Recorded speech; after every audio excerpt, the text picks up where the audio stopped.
Hello and good morning, good afternoon, good evening, depending on where you are in the world. Welcome to this new session of Inspiring Conversations. And I want to remind you of the thing about the social media. You will find hands-on coaching, you will find these sessions on YouTube, LinkedIn, Facebook, Spotify, Apple Podcast, and whatever.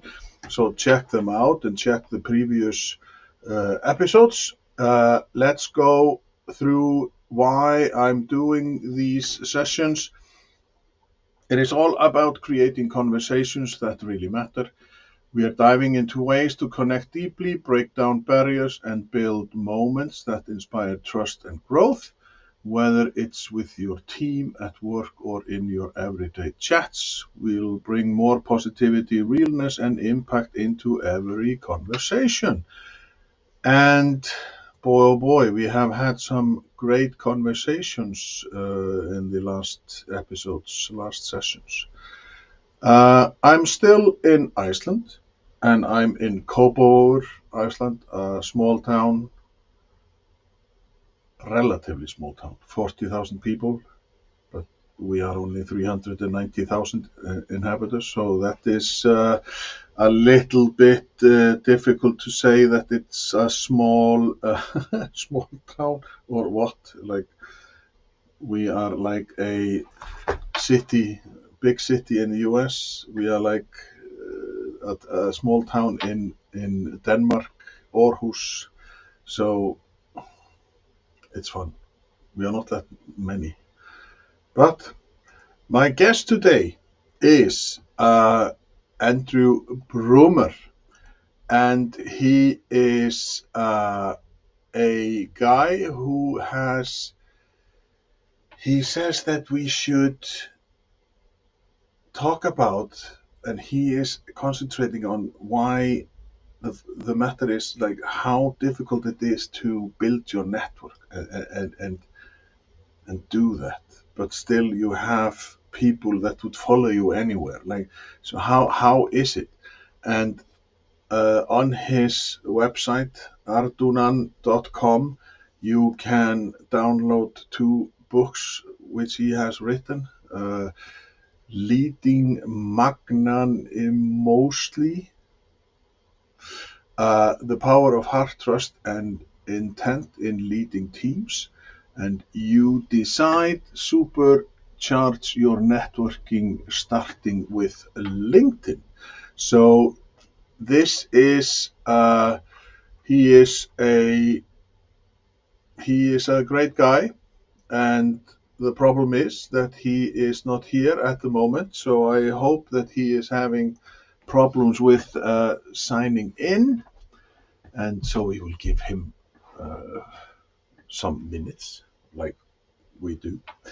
And I want to give a shout out to my good friend David Pushkin in London, and he says hi from London, UK, and stay encouraged from your chief encouragement officer. Looking forward to this inspirational conversation. Thank you, David. Always glad that you are here.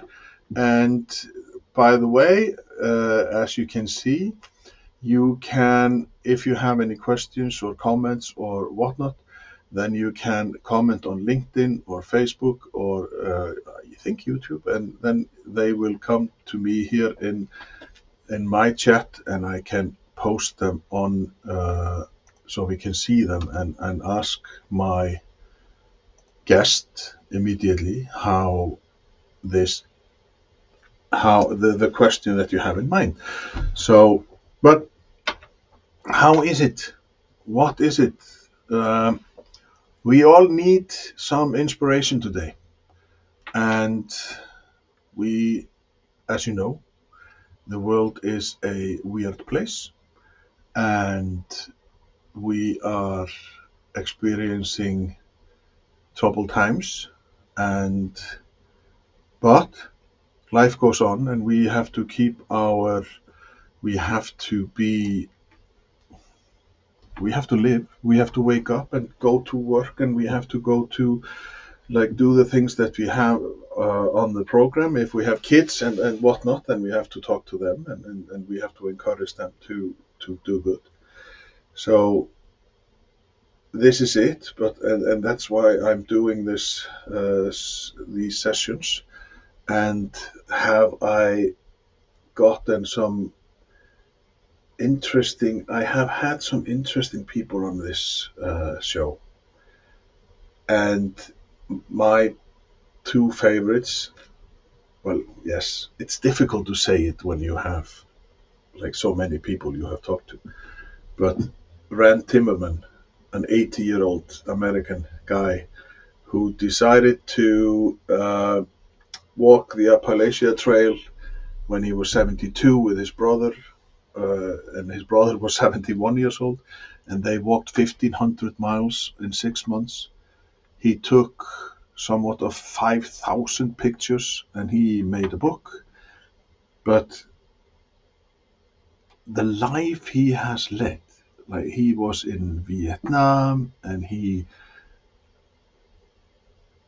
the decisions that he made because he either was drunk or hangover, and then changed from a drunk to being sober and living life, giving, and it's just amazing how the stories those people can give us. Then my friend and the nun in the system, she has a name that I like. I can slaughter whenever. Uh, she is, what was it? Well, she was a nun. Her parents were, her mother was a nun, and her father was a monk. They met, and they fell in love. They quit both being in convents, and she came, and that was something of a story. And then we are talking about she she decided to go to convent and spent 12 years of her life in convent, and the last 3 years were not the best of her life in the convent because they were trying to push her out of the convent. And when it finally happened that she had to quit and go stop being a nun, she went out to the real world and she became an alcoholic. But as life is, she eventually sobered up and found her calling in being a death doula. So she goes to people who are dying, talks to them, she gives them maybe just peace and harmony. And she had some great stories while in our session, and it is just amazing how people how you react to this. And I was in awe. It was just absolutely fantastic listening to her. And we have been talking about storytelling, we have been talking about brave leadership, mindful leadership, and we have been talking about, you know, could 4 days work week be better than 5 days work week? Who decided? Well, yes, it was decided by Henry Ford. I think we can say that we should have, you should work 5 days a week, 8 hours a day, or how that became the custom. But now technology is such a big issue, and maybe people just find themselves constantly tired, and when they get home, they can't cope with, they can't talk to the kids or do whatever. And there are so many things, so many interesting things out there. And then I have talked to one Rachel Druckenmiller, where she was talking about how she had this horrible experience that in COVID, when everything was closed and shut down, that she was out running, and or or she was on a bicycle where she just, a car hit her, and she had to spend 3 months in isolation in a hospital, and it was just a horrible time. But what do you do? She decided to follow her dream of becoming a singer, and she has now uh, put on Spotify. You can find many songs by her, which she writes and everything.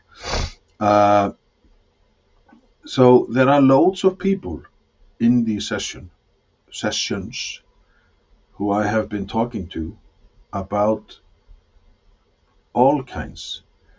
And also one who just blew my mind was Thomas Wilson. Oh, the lady who was a nun.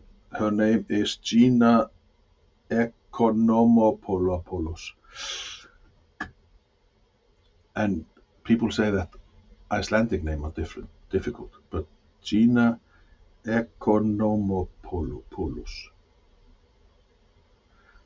And then she's also Italian. How about that? Italian Greek.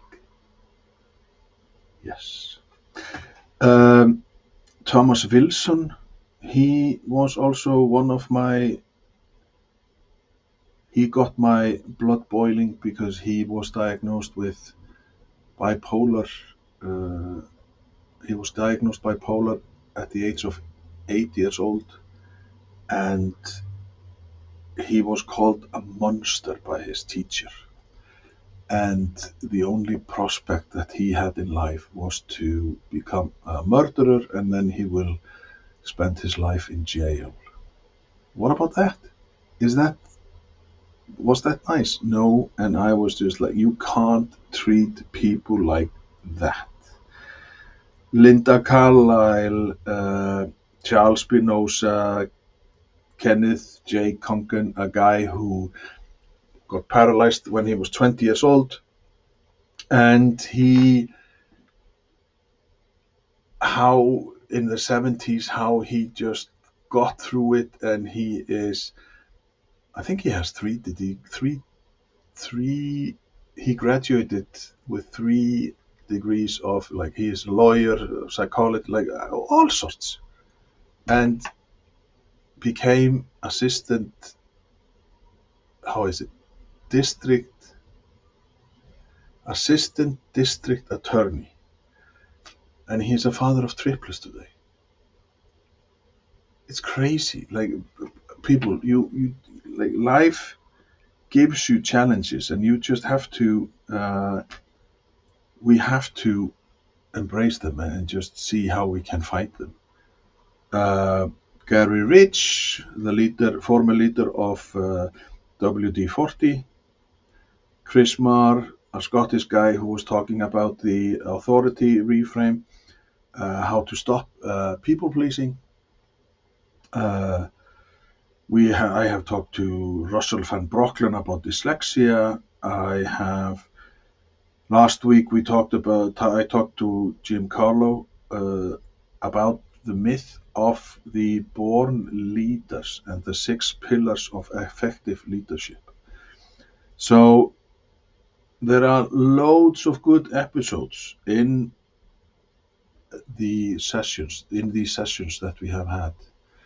I think we are up in almost 50 sessions. So please check them out and see if you can find some to your likings. And we have to continue because every Thursday I live for this. This is just fun because I get so psyched and it gives me energy. Next week we are having a talk with John Dipakis, who is he will talk about grief and how you can write yourself out of grief. Uh, then we will talk to Jay Setchell also. He is a veteran. He is in a wheelchair, and he is talking about the adversaries he has encountered. Uh, Stephanie Sylvestre, we are going to talk to her, and so there are so many interesting people out there. So please help me spread the joy, spread the word, and just tell everybody about this Icelandic guy who is trying to inspire people to take action or see the good in life and whatnot. So I don't understand why Andrew is not here because maybe he is stuck in traffic. But let's see what happens. Give him some minutes. So if there is anything I can answer you, my friends who are watching while we are waiting, so just put a comment in on the LinkedIn site Hands-on Coaching, and then it will pop up here by me, and we will see what happens. We can give him some minutes more. Mr. Andrew Brummer. I don't know why he is not here, but as I say, lots of things can happen. Traffic, flat tire, meeting, and whatnot. So just give a shout out. Where are you if you're listening? Aishwarya from India, she has been an avid listener.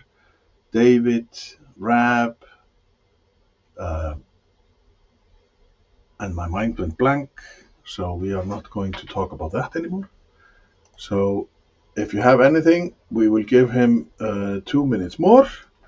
Let's see what happens because he is not here, and hopefully he will be here. I'm trying to see if he will send me a message on all of the social media. I have tried talking to him on LinkedIn and sent him email, and we are using this platform called Podmatch. Please check it out if you have some stuff. Okay, Mr. Rab Bassi, also an avid listener. He wants to know what type of razor I use for my hair shaves, manual or motorized. Well, motorized, because the thickness of the hair is just unbelievable. So I have to use motorized. No, I don't think I could use a manual because I'm not good like not seeing anything. What are you using, Rab? Oh no, you maybe just lost your hair. I don't know how that was. So that is it. Good question. So now we are talking seriously. How do you think happiness helps in the work environment? Well, happiness is contagious. And if you wake up in the morning and you hear the bird whistling, singing in your garden, and you go to work or go to the supermarket, whatever you're doing, and when you wake up, you just say, oh, this will be a great day. And by that, you will influence your colleagues. I'm not saying that you when you are feeling happy that you have to be happy all the time, but happiness at work can be very much a game changer because it has all research say that you are more productive, you are more likely to have good relationship at the workplace, and there are just so many positive things about being happy at work. And I, for once, I I think that leaders they should look at happiness at work and take it very seriously because I'm not we like happiness. Of course, we all have our definition of happiness, but I think that we should look at it in the sense of well-being, joy. Like we can do whatever, but we have to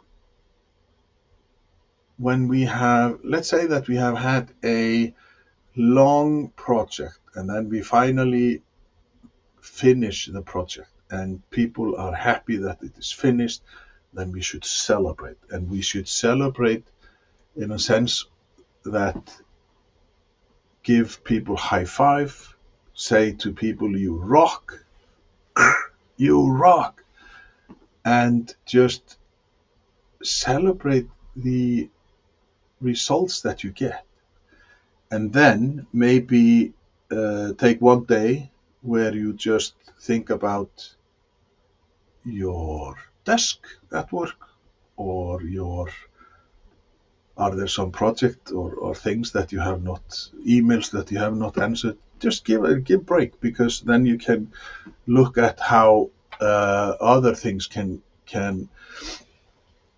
take over. And another thing is that happiness at work, small things, just out of the ordinary. We are talking about things like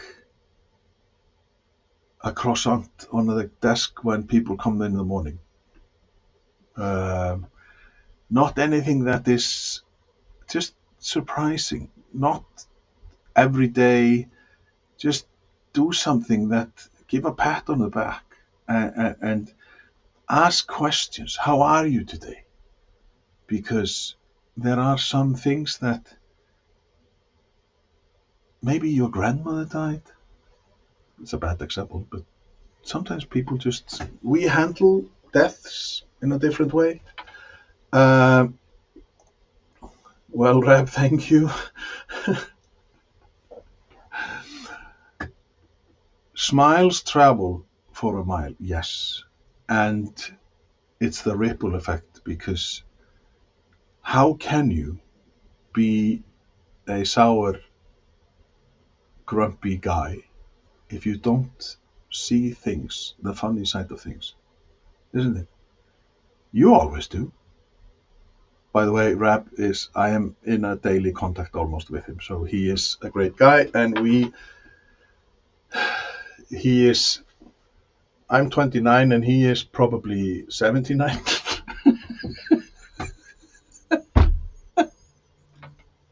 No, but we hit it off instantly because it's just like humor.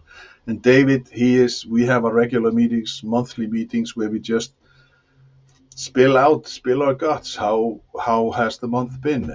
And David is a person that I met 5 years ago, 6 years ago, and he has a great story. He, young man, lost his eyesight, and lost his sight, and how he has been dealing with that issue is just amazing, and he is amazing. And so yes, David Pushkin, you rock, virtual high five. That is just like you guys are the best. So, but I don't see that Andrew is coming. So I think that we can, if you guys don't have anything to ask more about, well, sorry, Rab. but still, you know that we will talk tomorrow.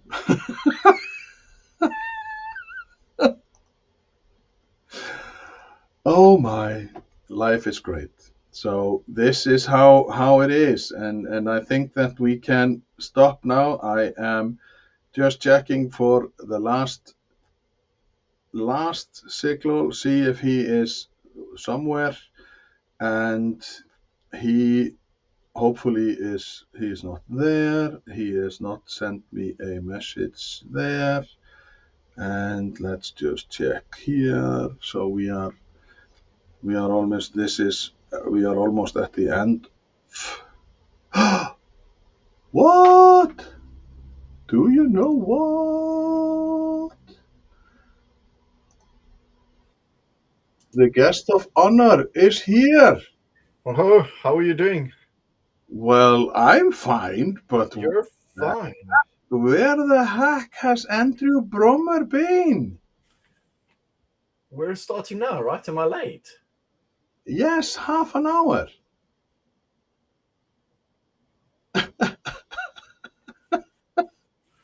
I've got in my calendar from now.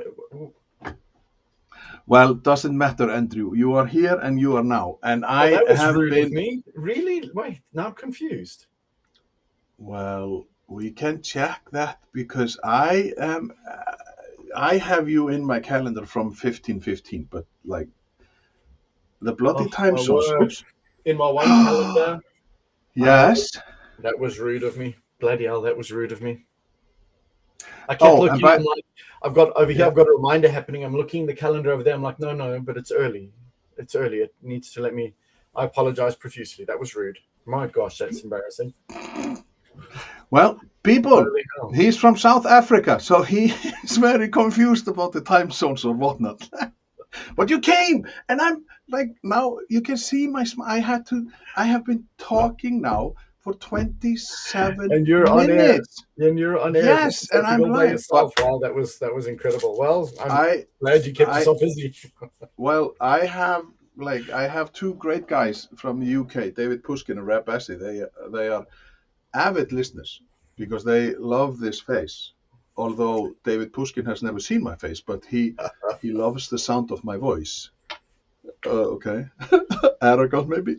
Uh, and this is the humor. Rab Bassi says, "Andrew, save us. Edin has been feeling abandoned."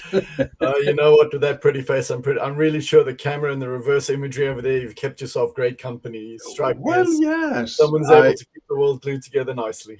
I insulted Rab with saying that I'm 29 and he is 79 and we get along great. We hit it off great from the day we met. So he was very annoyed that I said he was 79 because he is only 78. But let's go and let's start our chat because this is just, you are a type that we just have to dive into this conversation and why networking feels so hard and why people choose to follow you anywhere. Why, like, we will take this topic, like, we will start, but because I mentioned to people that you have, people can visit your website, Ardunan, is it right? That's correct. Andrunan, Yes. Ardunan, Ardunan. Yep. Ardunan, yes. So you have to take the torch because I'm just like, I have spoken for too much. But you have written two ebooks, and they are on your website, and That's correct. people can Found out download that them. I found out that leading magnanimously, the link has expired. So I'm getting that refreshed. It'll be fixed up in the coming days, but You Decide is available. Okay, and you decide is supercharge your networking, starting with LinkedIn. That's correct. So what is and why? Tell me, why is it that you are focusing on networking and why, like, tell me how you became, are you an expert or are you just like, why So is a guy, let's start with, why is a guy from South Africa, what is he doing in America, US? So in 2003, I had an American company called me up and said, "Can you come teach us what you did in South Africa?" Because I fixed a very big problem, kept two clients talking to one another, and at a company in the US called me up and said, "Can you come teach us what you did and how you did what you did?" 6 weeks later, I was here. It was incredibly fast. I came through on the 9/11 visas, so I managed to get in very quickly. It was unbelievably quickly. And that full journey through leadership, organizational change, technology optimization, and everything, live in Atlanta. By 2024, I had got, probably by 2014, I got terribly comfortable, the way most of us do when we're in a job that we like. We're earning enough money to get by, and we're living a respectively decent life, and we're having fun and getting out there. I got comfortable, and then in March of 24, I had my friend and CEO tell me, if we don't find money for the startup, we're probably going to have to wind it down. And I was like, oh crap, what the hell do I do now? I'm 53 years old. In America, you have to have a degree or you are nothing. Literally, the checkbox is not ticked. You're not even considered for anything. And I'm like, what the hell do I do now? LinkedIn, I had 1,000, 1,200 members. I went through it. There were 10 people that I thought would be able to help me in some way, or recommend, or push me in something, or even just give me a word of wisdom. Of the 10 people, 6 people responded. Of the 6 people, 1 person met with me. And I was like, man, I'm in trouble. I have done what we all do. I've created a LinkedIn network of people that I no longer have relationships with, of people who don't know what I'm doing, people who have not progressed. I've kept it with people that I have affected, clients I'd worked with, people I'd worked with. But I wasn't working towards where I want to be. I was very much fulfilling or living somebody else's dream. And in March 24, I kind of hit a wake up. I was like, got to get in front of this, got to figure out what to do. And then the journey started. And that's how the whole thing started coming together. So I'll hit the pause there. There are so many things that you said there. A company in the US talked to you in 2003 because was that a conflict management thing that you No, did? I was there. I was working there. I was the CIO for the company, and the CEO in South Africa? in the US. In the US, and they have South African operations, and they have Dutch operations. Okay, yeah. And so what happened? Like, how did you manage? Like, what is it that you did in 2003? Like, It was 24. So in 2003, so I've blurred the whole story. I jumped from 2003 to 2024. What I did in 2003 was technology optimization.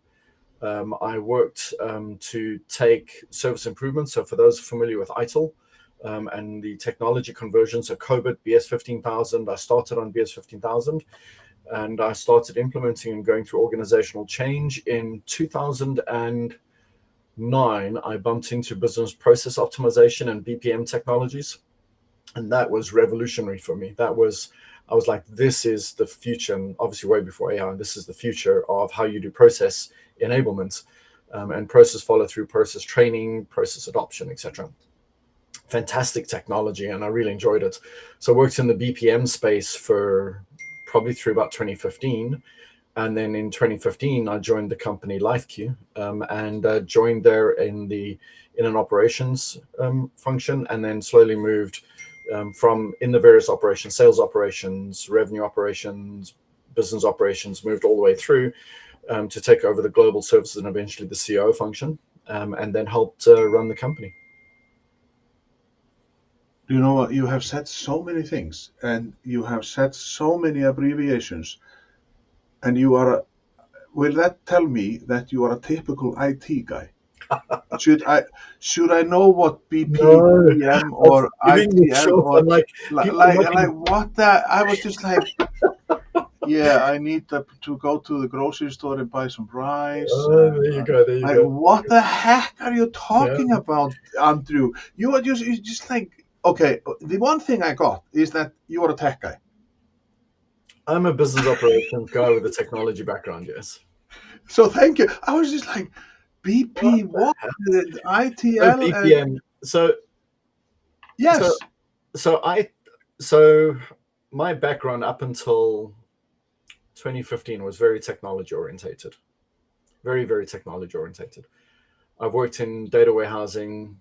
I've done data science. I've done software development. I've done mainframe development.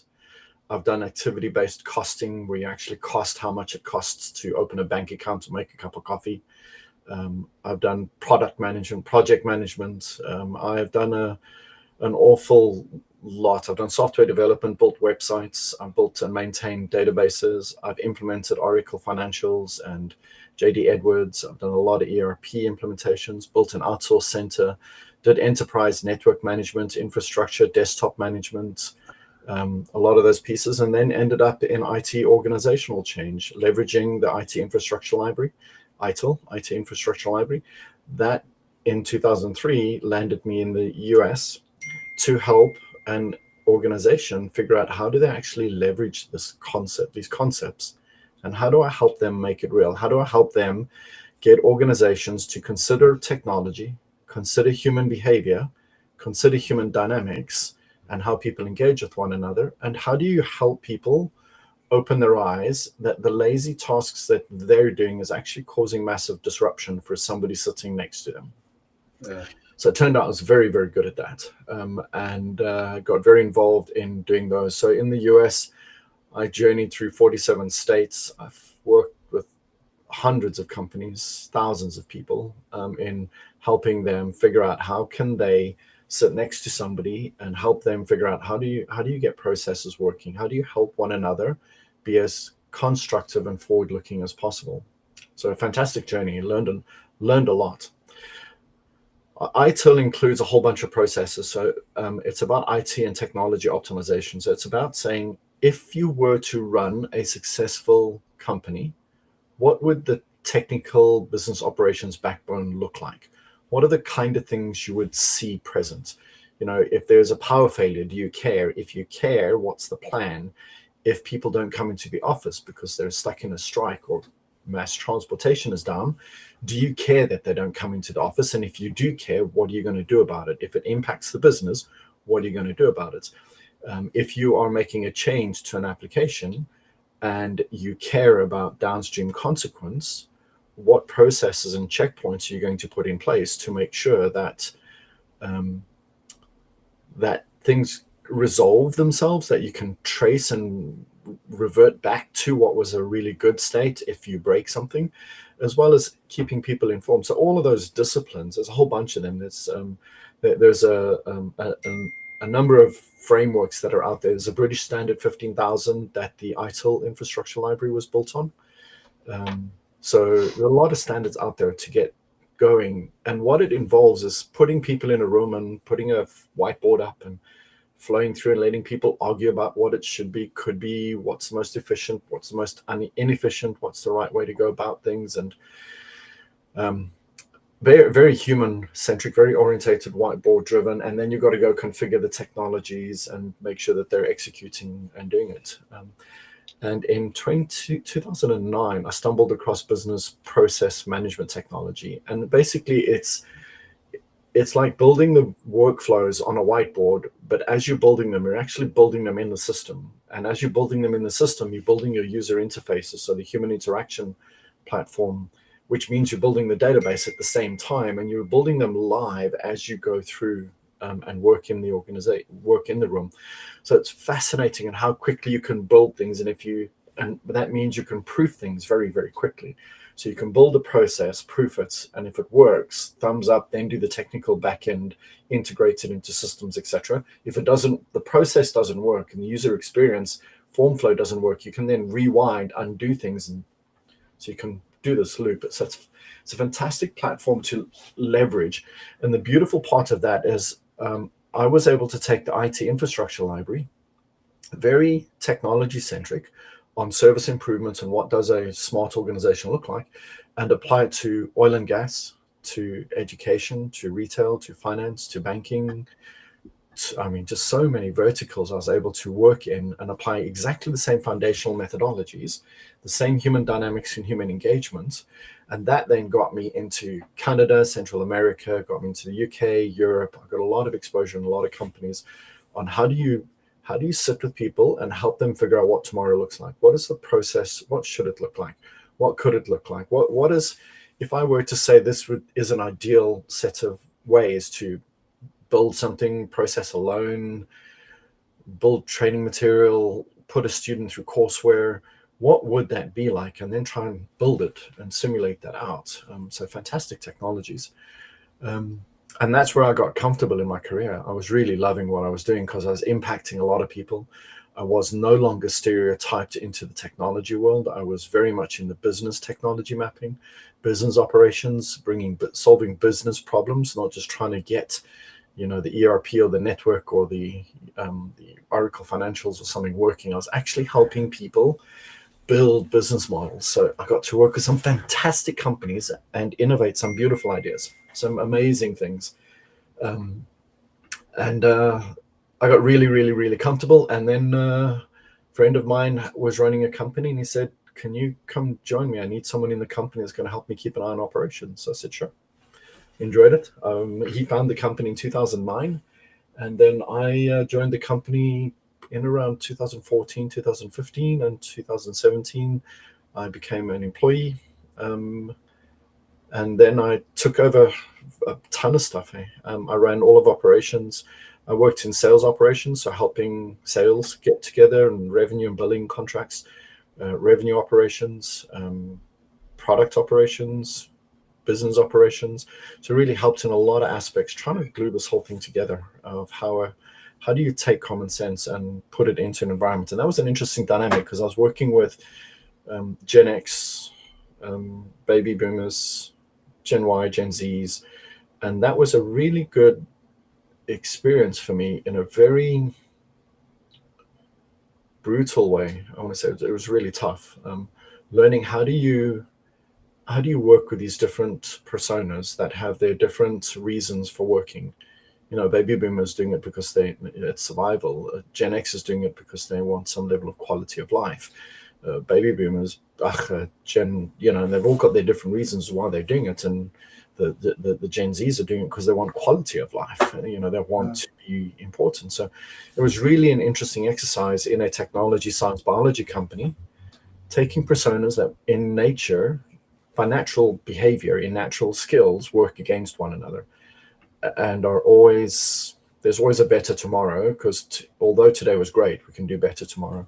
So it's really interesting learning that. And then eventually took over everything. I got the title chief of everything nobody else wants to do. And that was great. I was that person in my car, like when I worked for sales and scale up and HR and hiring and benefits and IP management, external counsel, contract vendor management, contract negotiation, financial forecasting, budget forecasting, revenue forecasting, go-to-market material, analyst relationship, PR, so helping with marketing, building and driving that website, just getting messaging built, supporting the sales team, supporting operations, supporting the CEO and investments, and scale up and then scale down the organization. 3 rounds of exits where we exited people. So traumatic experience. I'm a people's person. So the very last thing I enjoy is letting people go. It is traumatic beyond words, not just a hard job. It is traumatic. It was traumatic for me. I learned a lot and experienced a lot and got exposed to an awful lot. Built models, financial models that represent variable cost structures and dynamic pricing and all sorts of stuff. It was fantastic. Learned an awful lot. And then the CEO came to me and said, Andrew, I think there's a problem here. I think we're in trouble. If we don't find money, we're going to have to wind things down. And we started. But you said that in 2024, he came to you in 2024. Correct. And you said that the company was a startup. So yes, did it start? Yes, it started in 2009. Like how long can you be a startup when you have 15 years? So you're a startup. But you have established yourself. So when do you start talking about yourself as a startup, Andrew? You are self-sufficient. You're a startup and the fascinating part is when you are a startup, the company was actually formally formed in 2000, I think it was 14, somewhere around there. So from 2014 onwards, Yeah. prior to 2014, it was a bunch of guys. That's when it was really kind of innovation, kind of figuring out, what does it work?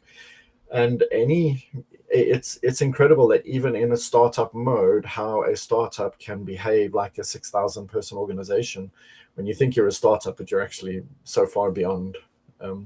But it's when you speak with VCs and all that, if you do the stats on the numbers, they say a startup can exist for 15 years before it becomes self-sufficient, where it no longer needs outside influence, outside input to help drive it, and it's all revenue based. And there isn't a black and white line that you get to and you say this is no longer a startup. There is a point in which people look at you and say, right, you no longer are dependent. You can do with investment money, but you're no longer dependent on investment money.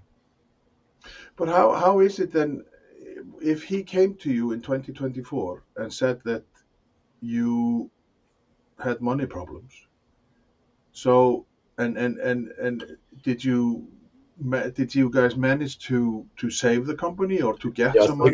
so the company has scaled down. So that was forward projecting cash flow, investor sentiment, where the market was. In 24, the investment market was in a very funky place. The global market was in a very weird place. 25, it got worse. People were not releasing investment money. Money was not being entered into the ecosystem. So we looked at that in the January, February, March timeframe, and we forward projected, and we were like, we're not going to have commercial product ready yet. And we know that the investment market is dramatically drying up. So we forward projected and said, it's not that there was a problem there. We forward projected and said there's going to be a problem, or we can see it on the horizon. So we have to start making some smart decisions. And we played the numbers through, and it was a proper problem. So at that point, I looked and said, I need to do something with myself. I need to, when you got 10 people in Atlanta that that could maybe help you in your city. So picture yourself in your entire work ecosystem. There are 10 people that can help you. You've got there's some sobering discussions you have to have with yourself. But are you still with the company? Yes, no, I'm no longer with the company. I exited the company in October. The company still exists, and last year. Then. Yeah, last year. I exited October last year. Okay, so when did you write leading Okay, I can't even say that word. Magnanimously. Magnanimously. So I started writing magnanimously. Yeah, thank you. Why do you use so difficult words? Because it conveys. I'll tell you why. Because magnanimously is noble, generous, forgiving, great-hearted, kind, noble, selfless, of high character, elevated deeds, free of pettiness, big-hearted, unselfish, giving of oneself, tolerant, understanding, open-handed, unstinting, ungrudging, noble in sensibility. So magnanimous is a very big word, and it embodied everything I wanted to write about. So I had the publisher try and get me to change it. They said, people are going to battle with this word. I said, I don't care. I'm sticking with the word. The word is relevant to what I'm trying to build. So I started writing that in March. I joined Fractionals United. March 25. 24, March 2024. 24, yeah. So I started writing that in March of 2024. Actually, it was later. It was probably May. In about the May timeframe, April, May of 24, I met a lady from Fractionals United and ran through the story, told her my challenge. She said, Andrew, you need to be posting and get your LinkedIn profile up and running and get all of that going. And you need to write a book. And I'm like, don't be stupid. Me write a book. It's not going to happen. You're stupid. That's just not even getting so, she said, Andrew, stop being lazy. Stop making excuses. Just wake up 15 minutes early every morning. Do your morning routine. But do not do email. Don't do messaging. Don't do Slack. Don't do WhatsApp. Nothing. Just do nothing. Just wake up, do your morning routine, and start writing. And start writing LinkedIn articles. She said, I promise you, before you've got to the end of 2 weeks, you're going to see you have a lot of content already. She said, just wake up every morning. So I did that. I woke up 30 minutes every morning. And it took me 2 weeks before I looked at this and I said, I actually have a book here. And then I started writing the book. The book I finished and sent to the publishers in August of 2024. No, The first version. I sent them the final version in December of 2024. Sent them the final version in December of 2024, and that book was published in August of 2025. So Leading Magnanimously, because of published dates and shelf dates and all sorts, that Leading Magnanimously was published in August of 2025. In September of 2024, I had grown my LinkedIn network by, at that stage, it was probably by about 4,000 people. So just so I don't get the numbers wrong, I'll tell you what it is now. My LinkedIn network is about 8,000 people now. It's a stupid number. It's irrelevant. The important number is there are about 600 or 700 people that know me by name now. They know what I'm doing. They know who I am. And considering 20 months before that, that was 10, right? So 20 months before, 21 months. So 600, 700 people know me. More important, but Andrew, before you ask your question, sorry. more importantly, there were 100 people. There are about 100, it's a little bit more than 100 people that have done something that has impacted my life that I did not know 20 months ago. So people that I did not know, because of how I started networking, because I realized I need to do something different, because of how I approached my networking strategy, I ended up developing some fantastic relationships, and 100 people, more than 100, lent in and gave me direction, introduced me to people, got people to buy the book, invited me to speaking events, etc. More importantly, there are 16 people, and I've got the timeline in the book. There are 16 people who fundamentally changed my life in 20 months. Those 16 people I did not know 20 months ago.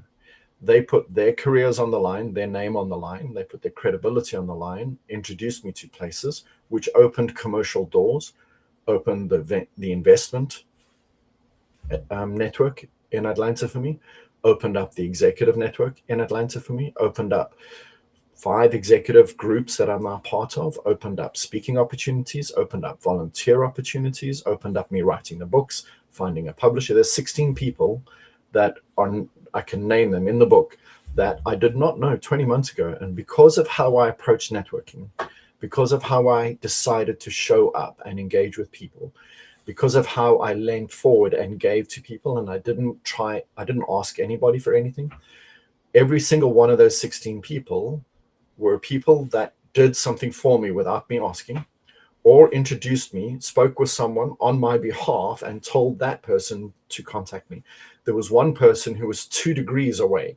So I had, for example, Joe speak with John. John spoke with Anne, and Anne contacted me and said, I've been told I need to chat with you, and this is what I need to speak with you about. And those are 16 people that fundamentally changed everything for me. They created a whole pivot capability. So if you look at somebody pivoting from a very comfortable COO, very accomplished in what I did, a lot of experience, a lot of stuff that I've achieved, a lot of people's lives that I've affected. If you look at where I am today from where I was 20 months ago, it's nearly, if you didn't see the journey I've been through, you would not be able to correlate the lines. The lines would not make sense. It's been an incredible journey. When you look in the mirror and you face the reality of what is around you, and you take ownership of it, and you get your head in the right place, you take ownership of your actions, you take ownership of your dream, you set your dream and your vision, and you work towards that, and you go at it in a manner that is not begging, asking. You're not putting your hands in front of you and say, please give me, but you're out there just giving, helping, paying it forward, donating, giving time away, helping people through what they want. Sure, there's a lot of people that will take advantage, but the reward that comes out of that, the payback that comes out of that in that journey is fantastic. And at 53 with no degree, in a world as a foreigner, I traveled 47 states. My network was terrible. I mean, it was really abhorrently bad. But why is it, Andrew? I checked if you had books on Amazon, and I didn't find you. They're on Amazon now. So if you look for me, Andrew Brummer, they're both of these books are on Amazon now. I probably used the umlaut, so that's not why. On the umlaut. I stopped using the umlaut because when I arrived in the US, the technology couldn't print the umlauts in passports. Yeah, So okay. it gave weird characters. So my social security, the bank details, the pass, everything was messed up. So I stopped using the umlaut because the technology couldn't represent the umlaut. Yeah. But okay, so but people can like because I saw I was maybe it was wrong in my thought because I thought like I just thought okay he's a Brummer, but and I saw that you could download your book and I Yeah, was just like why is he giving it away? because both of And these books, they're literally textbooks. They're books that the amount of people that have downloaded the ebook and then bought the actual print book is astounding, because this is the kind of book that you fold. Both of them, they're not theory based. They're really day to day. How do you what can you do differently in your life as a leader? What can you do differently in your life today? So this is the kind of book you keep on your desk. You say, I'm going to try and figure out and follow. And if I've never been vulnerable before, or I don't know what it means to be deliberate or persistent, I'm going to have this on my desk and I'm going to read it nearly every day, because my goal, just those 3 or 4 pages, just because my goal is to fundamentally change myself. So the books, the reason I'm giving the ebooks away is because the ebook results in a purchase of the paper book. And I'm an I just unknown want author. I yeah don't have a brand, so I'm yeah doing everything I can to get the name out there so that people will buy these 2 books. yeah. But funny when I just like I was looking at you because you used the umlaut on the cover Yeah, of the book. yeah, So you, but when you were talking about the magnanimously, got it. this it's a tongue break. You got it. I thought you can rename the book and say "Leading Like Heading" because you everything you talked about that was me. I was just like he's talking about me. What's that song? You probably think the song is about you. Yeah. Well, I am not arrogant, so I am just like, well, okay. So let's dive into the topic because, like, why networking feels so hard, and why people choose to follow you anywhere. Because, it's just to because David Pushkin he says, trust and honesty are so important in networking. Build the relationship. Uh, you would not ask for a marriage on first date. So why Yeah, do people pitch at the first hurdle? yeah, So and when I have a similar thing, like because I quit my job, I handed in my resignation in February 2020, quit my job 1st of June 2020. But in the meantime, like I went on Zoom and because COVID started, and I met some fantastic people yeah. and I decided to have a paid subscribe to LinkedIn and stuff, and I have met some awesome people. But I feel like after 6 years, I still don't know how the LinkedIn etiquette is. Mm, And your book, you because your book's name is you You decide. Decide Yeah. supercharge your networking starting with LinkedIn. So, what made you decide that you should start with LinkedIn? So, like it or not, LinkedIn is the professional gravity hub. Whether Yeah, you, it just is what it is, right? LinkedIn, if you're a professional and you don't have a LinkedIn profile, you're absent. If you're looking for people that are in your space or going to hire you, it is LinkedIn. That's where you're going to find them. That's the kind of central, it's like the yellow pages of business people, right? It's just, and yellow pages being the book that's got all of the phone numbers of things that you want to buy or people, categories of stuff you want to buy. So yellow page, so LinkedIn is what is that. Networking is a numbers game. So I've got two analogies I'll give you. The first one, further to the marriage quote, the reference I use in the book is when you walk into a bar or an event, a conference, you would never walk up to somebody and stick your hand out and say, "Hey, my name is Andrew. I do process optimization. I can help you save hundreds of thousands of dollars in the first 3 months of working with you." You'd never walk up to somebody and just start spewing who you are and what you do, right? You would never do that. What you would do is you would walk up to somebody and shake their hand, put your hand out and say, "Hey, my name is Andrew. Yeah, this conference is busy. What do you find interesting? Hey, you know, there's a bunch of new people here and I don't recognize anyone. Have you been here before? You would start in a casual manner. In LinkedIn, people just throw up and show up and throw up. They just puke. I mean, even today, I mean, it's fascinating. I just ignored something like 20 emails today, just of noise, just absolute rubbish. People just reaching out there. So LinkedIn is what it is. The reason the book came to be is because in September of 2024, I started teaching people what I was getting out of LinkedIn and all the people I was meeting. And that whole journey is inside the book. But the short of the journey is I wasn't selling. I was meeting people. I was reaching out to a lot of people. Some replied, some engaged. At first, that was offensive to me. Eventually, I got over it and just realized it's just a numbers game. And the numbers game is, for example, if you go to a conference, pick your conference, whether you're a welder, a plumber, a baker, a florist, a retailer, pick whatever conference is in your profession. Pick a 4-day conference. It's typically somewhere around 2,000 to 4,000 people that will go to a 4-day conference, typically in that range. Probably somewhere between 10 and 15,000 people wanted to go to the conference, but only 4,000 arrived. In that vertical, there's maybe 100,000 people, be conservative, 100,000 people in your profession. Now, when those 2,000 people go to the conference and you are on a booth and you're wearing a mankini and you're doing booth babe beauty, you can only meet 160 people in 4 days. And I know that because it's the absolute capacity I can press myself at and have qualitative discussions. You can't meet more than 160 people if you're at the booth in that period of time and have some decent discussions. So you walk away with 160 business cards. Of those 160 business cards, only 16 to 20 people are real talkable. There's something to follow up on. Out of those 16 or 20 business cards, maybe 5 of them are real opportunities and they're not just doing market discovery and what's happening in the market, etc., etc.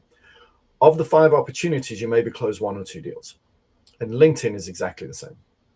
LinkedIn is your 24/7, always on conference. And you've got to find those 2 people inside of the hundreds of thousands of people that are interested in talking with you today. And you don't do that by showing up and throwing up. You don't do that by pitching and overselling and trying to tell people how you can change their lives. And you show up by being human, being vulnerable, talking about things, treating them as human beings, helping them, giving them information, and that's how you develop your network.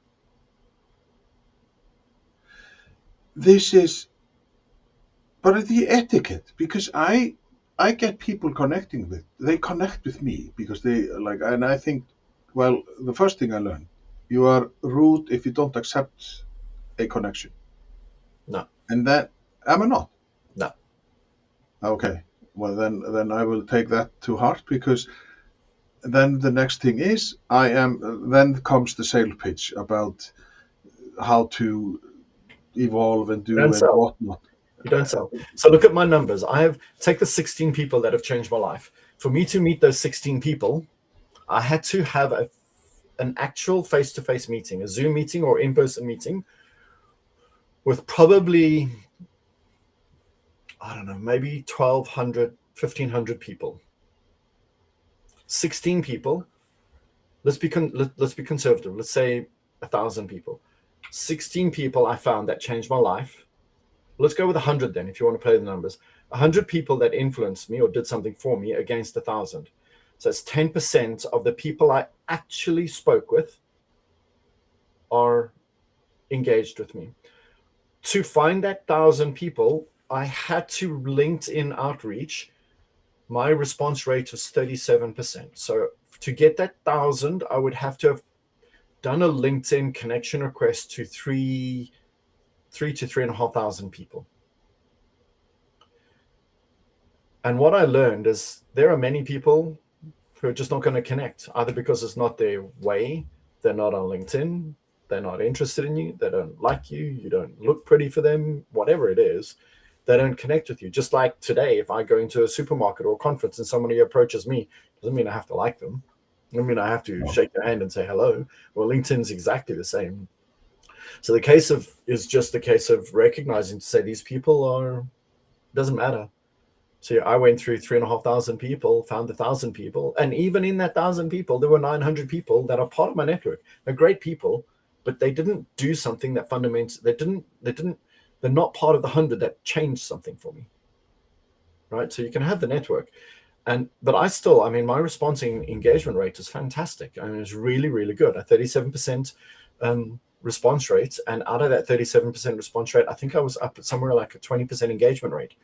And out of that 20% engagement rate, I was probably at a 60, 70% meeting rate. So my ratios are really good in meeting people. I met hundreds of people over the 20 months, hundreds. I mean, I've met people from around the world from a VP position up, director position up. I've met every position you can imagine multiple times. And it's fascinating listening to the stories of who people are, what their dreams are, where they're going, and why they're doing what they're doing. It's been a fascinating journey. Yeah, but then what? Like, what do you do? Like when, okay, like our conversation, like we met through PodMatch, and we met and we talked and we had a laugh, and I knew instantly that this would be a great conversation. And boy, oh boy, you know how to talk and you love your numbers, because I'm just like, I should write them down because I'm like, and I was a CFO, but what then? Like you meet these people. I meet a lot of people, but I So don't know. 20 I don't know what to do because so 2024 was the reason the book You Decide is so important for anybody that is comfortable in their career to start doing it now, right now, just now, not when you need it, now when you don't need it, and start building a network, is because 2024 was my awakening year. It was me building my assets, my books, is writing the books, is getting them out there, having my assets, getting my credibility out there. It was about me understanding my voice. I do a lot of volunteer work into, Iraq, Bulgaria, India, Zimbabwe, Venezuela. I mean, all over the place. I do a lot of volunteer coaching one-on-one in my professional space. It helped me find me. So 24 was a really, really important year to help me find me, what I'm great at, and not what a company is expecting me to do, but for me to find what I'm bloody good at doing. That was a hell of a journey to go through that. Humbling and insightful. 25 was about credibility. That was about me networking and meeting people, finding all the executive forums in Atlanta, finding the startup incubators and networking into them, building my credibility that every startup I touch, they do really well. They're organizationally, they get their world together, and all of them do really well. So building that credibility brand was my 25. 26, I started off at a blast. 26, I have 4 companies that I'm being invited to be involved now, either as a sales or COO or fractional environment. I've got a startup that I'm busy building now, leveraging AI around the AI technologies. 25 also is about learning AI and how do I apply AI to everything I've now learned, and how I've summarized everything I am into a bucket. And what can I do with that? And now I was damn good at working with people around BPM and organizational change and people, and get people to play together. I mean, if I was good at BPM, I mean, AI puts me, it puts me in outer space. It's such a great utility for the skills I've got in terms of helping people get through. So a lot of companies I'm involved with, I would never have found them. I would never have got close to the inner working network in Atlanta of CEOs. I would never have got into the venture Atlanta community. So building a network isn't just a case of saying, let me build people and say, kumbaya, thank you very much. It's about building a network. And when you find people in areas that you can lean into and give and donate, do. When you find people that need a helping hand, lean in and do. When you find people are looking for websites and looking for books, so they just need a shoulder to cry on, lean in and do. Literally, I mean, I've literally had people crying on my shoulder that I didn't know 3 days ago. Literally, just help people, show up, be real, be present. There is a calling for us all, and not to get religious or anything. We all have skills and capabilities, and there are places where other people on this planet need us, and you need to make yourself visible so that you can find it. Those people can find you. So I found websites like Pushfar, ADP List, where you can volunteer and put yourself out there. And it all circles itself back. I have a fantastic brand in Atlanta right now. People know me as a doer, as an executor. I get stuff done. I introduce people to one another. I pass things forward. If somebody wants a free book, that's fine. Give me your postal address and I'll send you a book. I do free coaching, free mentoring. I do free talks. I work with a lot of startups. It doesn't help the bank accounting, everything for free. And that's why you've got to do it when you don't need it. When you don't It's need true. it, because then you don't face the situation where you're giving a lot of time away and you're selling your soul, giving your soul away without everything coming back. So it is very, very hard to get out there and to just to serve and to give. But the world has a beautiful way of paying it back. And a lot of people are not, they're just not interested in that. That's fine. Nothing wrong with that. But if you're comfortable in what you're doing today, you've got to find a way to get, while you are comfortable, you've got to find a way to get your name out there, build your brand, find out who you actually are, not who your work or your family or your social work or just social circle, not what they've taught you to be or said you need to be or what you've kind of worked yourself into be. While you do not have to go find another job, take the time to learn yourself. And the best way to do that is volunteer. Volunteer professionally on websites like Pushfar and ADP List. Get out there, get your name out there, make yourself available, and help other people. The lessons you will learn about yourself are that you cannot put a monetary component to it. The insights you'll gain around what you're capable of doing and what you can forget about affecting people's lives. Let's just say you don't care about that. But when you can learn what you're actually capable of doing and where your actual gaps are, because only you can look in the mirror when you're doing something for yourself toward your dream, not somebody else's dream, towards your dream. Only you get to look in the mirror and say to yourself, man, I suck at that. How do I get around this? How do I go fix this problem?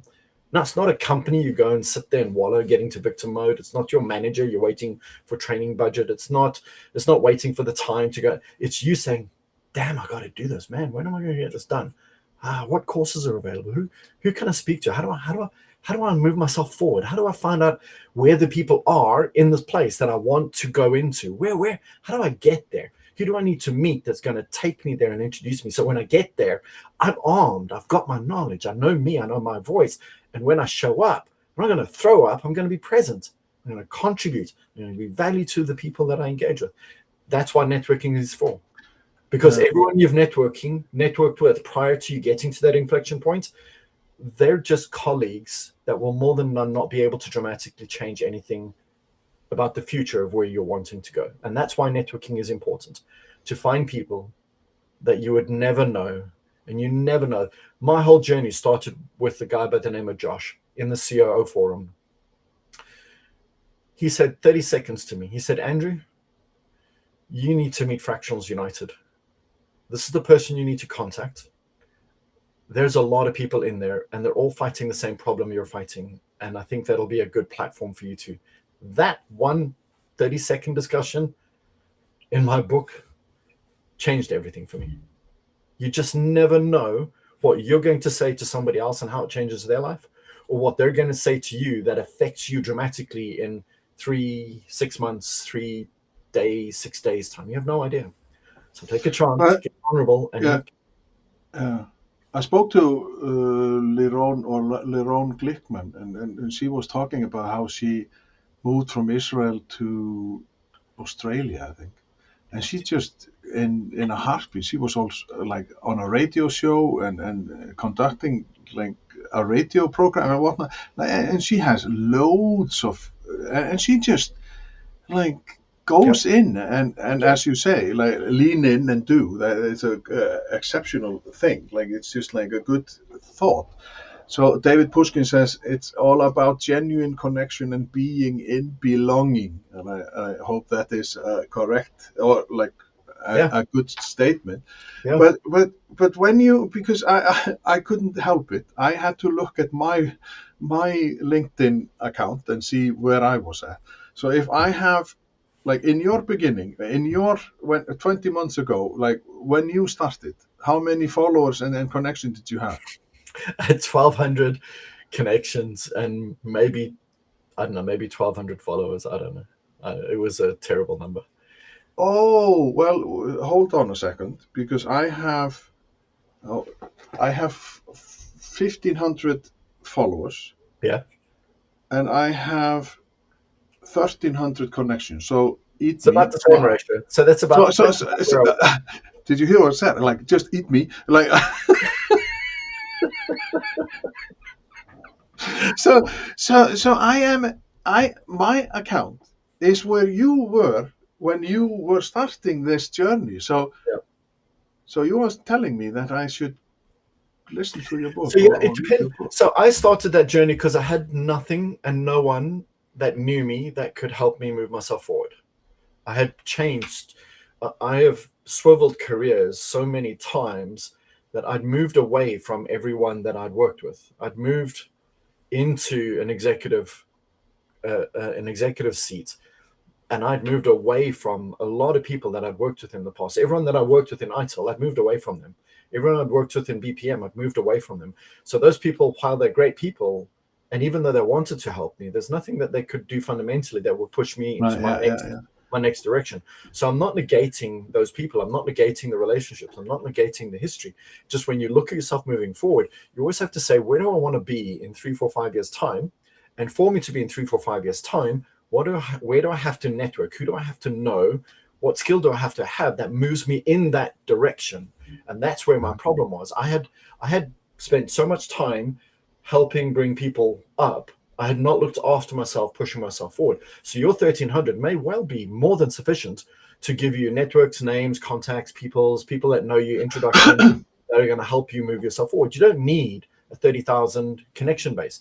You need 100 people who are going to stop, breathe, and help you. That's what you need. You got to find those people.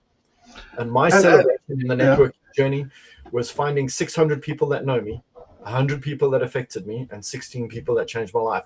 That I did not know 20 months ago.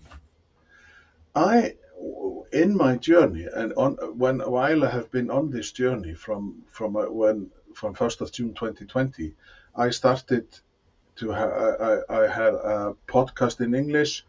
I was shitting myself when I was launching the first episode, and my wife said, "Just hit the bloody enter button," and because I had all the reservations about, oh, my English is not good and yada yada yada. But then after like some time, I'm just like, oh, I don't care. So Yeah. I spoke to a lot of people who were really nice and great.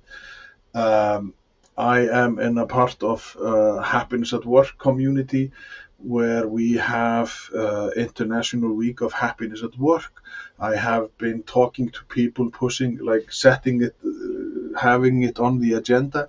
Last year I had 10 interviews, 5 in the morning, 5 in the afternoon, Wow. and and that's where when I found Restream and it's just, and after 5 interviews I was just like, this is exciting. This Yeah. just It's puts fantastic fire. when Yeah, you it's learn people and you learn what they've done and their journeys and their energy, and you realize, you know what, world is in a tough place, but there are a lot of people working really hard to try and help other people. And if we get more people focused on helping other people get through the quagmire that we're in right now, we'll be okay. As a yeah, planet, we'll be okay. We'll figure our way through it. We're just in an existential crisis right now. yeah. But it needs people like doing what you're doing, is finding other people and creating that environment that people recognize.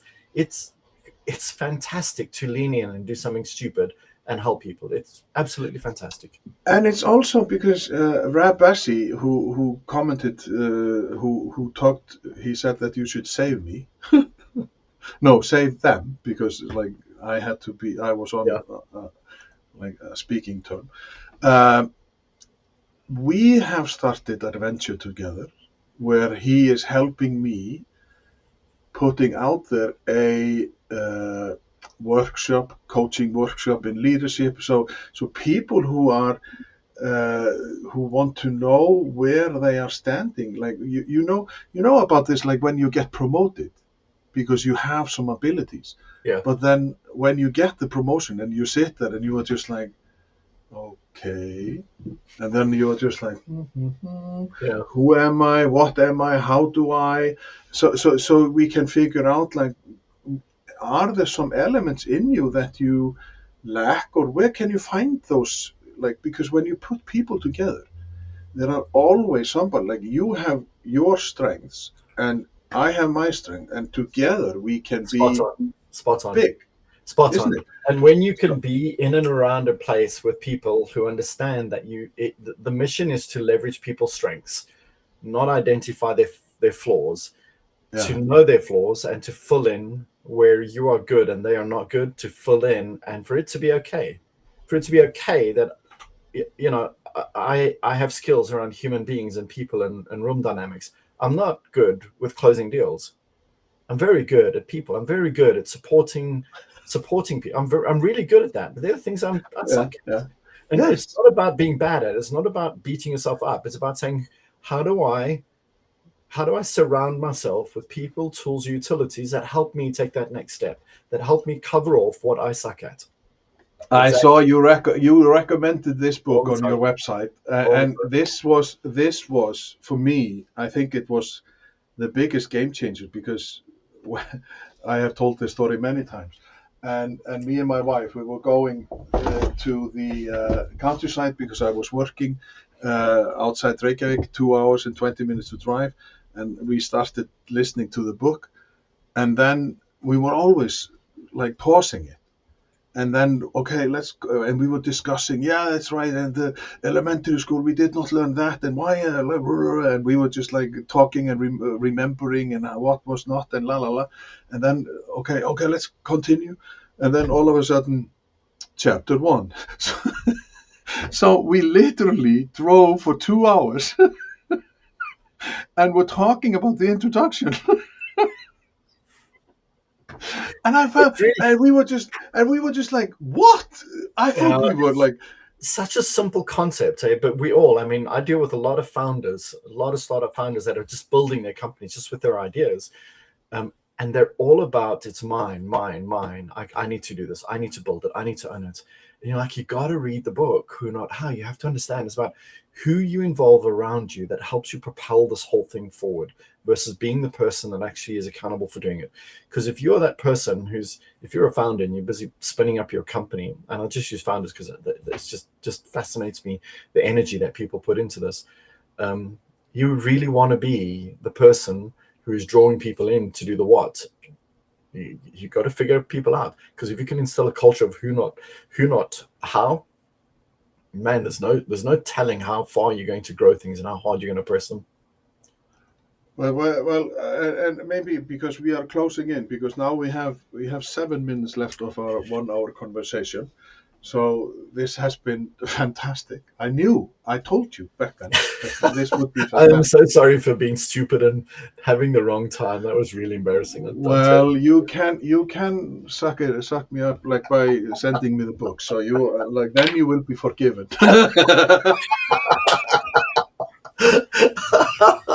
Give me your address. Yes, thank you. Oh, I'm bad. But Rabasi, he says, like, and I think this question is something that everybody thinks about, because you have something to give, and you are in the midst of doing something, and then somebody, to say it in a nice language, they rip you off. Yeah. So how do you trust someone on LinkedIn network?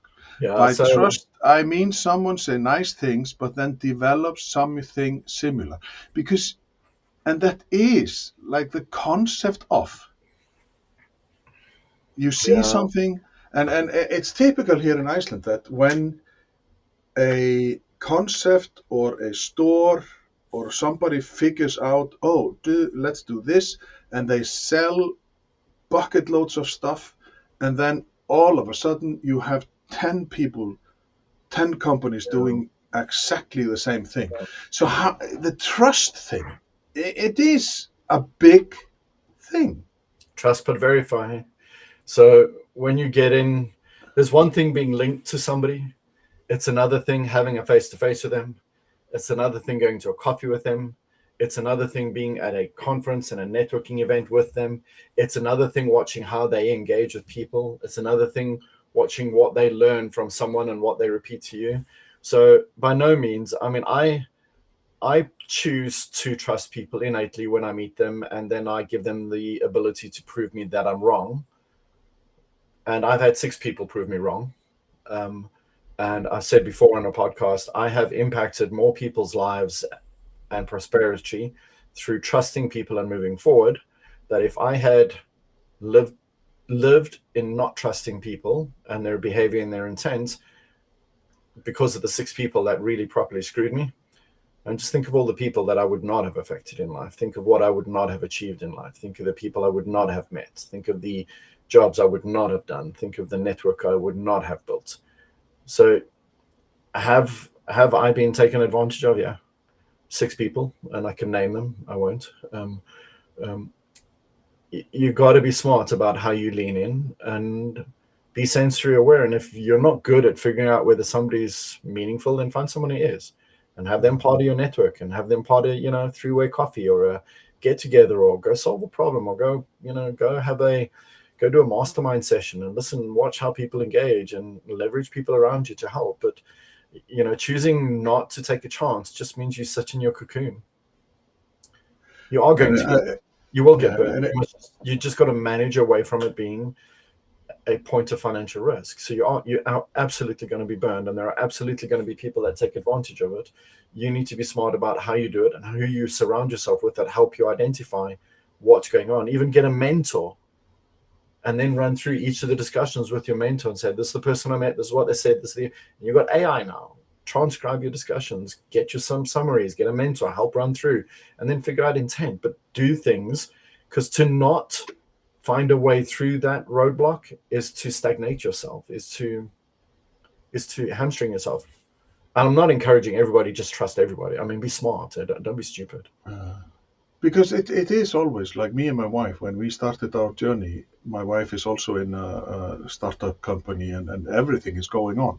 And we were talking about, we have to stop being so, like, we trust people in the sense that they won't harm us.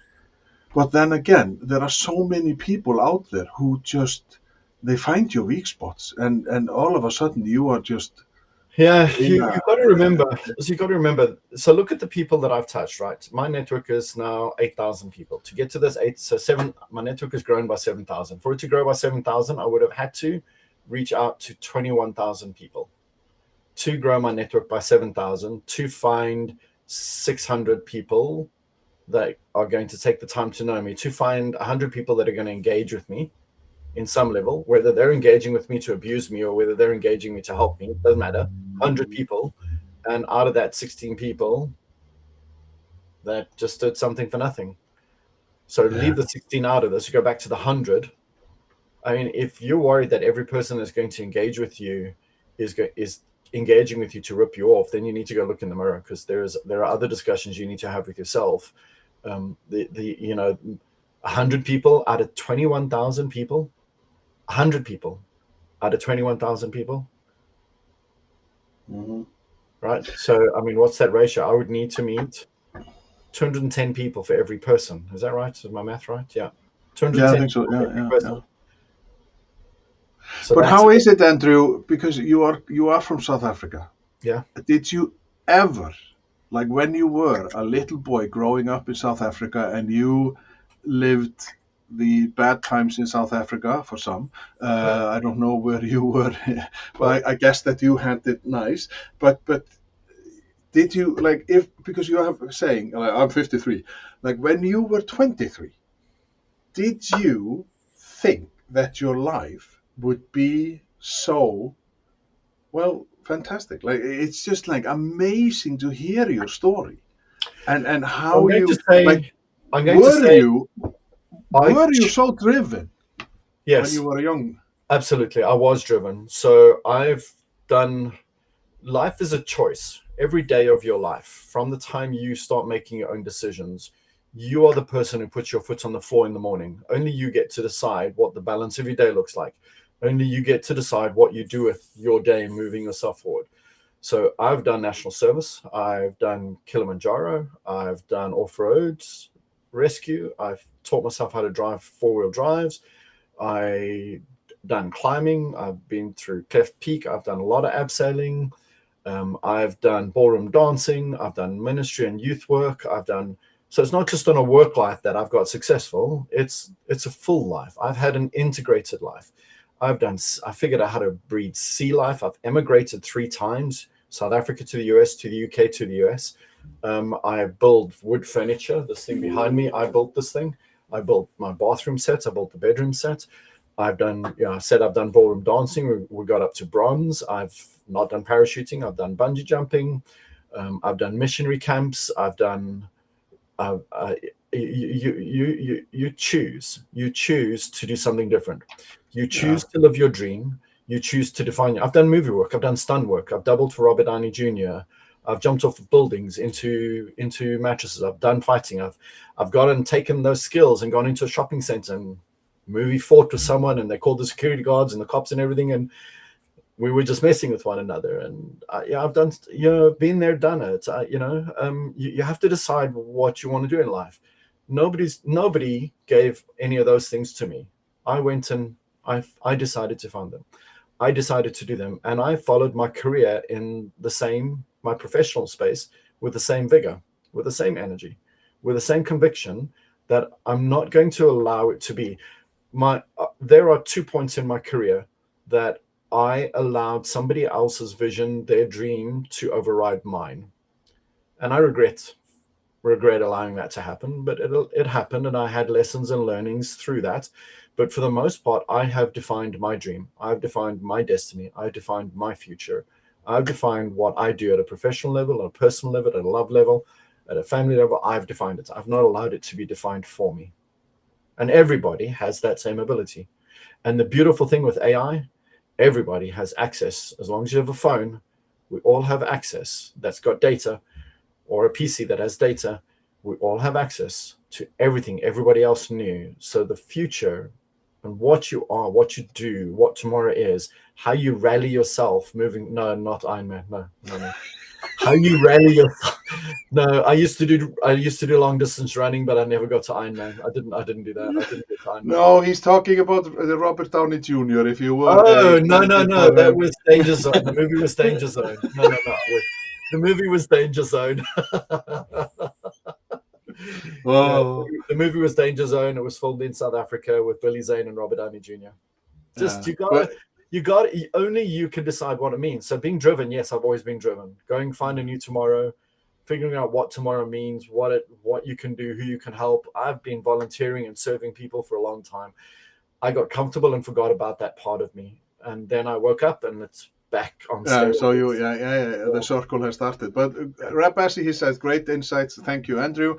And I think that we have to have the final words, because What I will say, it's mindset. Get out of bed, put your head in the game, decide what you're going to do, because no one's going to do it for you.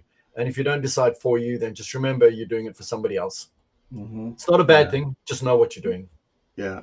And for whom you are doing it. So we have been talking about people can find you on LinkedIn, Yep. and I think they have discovered that they can be friends with you on LinkedIn, or they can send you a friend's request or connection connect. And you are on YouTube, Instagram, and X. And then the books, people can go to arjunan.com/books. Yes, and download the books. I will get my copies later. We will talk about that. People, you see what advantage this guy takes of me. It's like, really, what have I got to put up with you? What more can I get from you? Like, can you give me I need to go now. 20,000 LinkedIn followers or whatnot? But as always, hands-on coaching is on LinkedIn, Facebook, YouTube, and Spotify. You can listen to us, and just as always, when I finish, the next week will be with John. I will slow down now. Next inspiring conversation is with John Didakis on Thursday, 5th of February. Believe it or not, January is finished. Like, Christmas will be there in a heartbeat. Time flies when you're having fun. And John Dakis, he is going to talk about when life writes the story for you and why writing what hurts helps. He has been talking about grief and writing you out of grief and stuff. So he is, and he was I think he was working on CNN and stuff. So I am just like, yay! That's fun. And always, before we leave, be curious, be interested, and be inspired. Reach out to people, and I think I will finish. This will be the last thing I put on the screen. Lean in and do. And Andrew, thank you for coming late.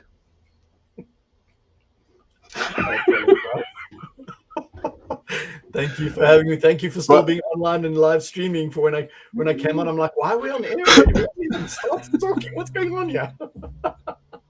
But it has been a great conversation, and that is just that is the whole meaning, because meeting great people and get insight, and if people can be inspired this much.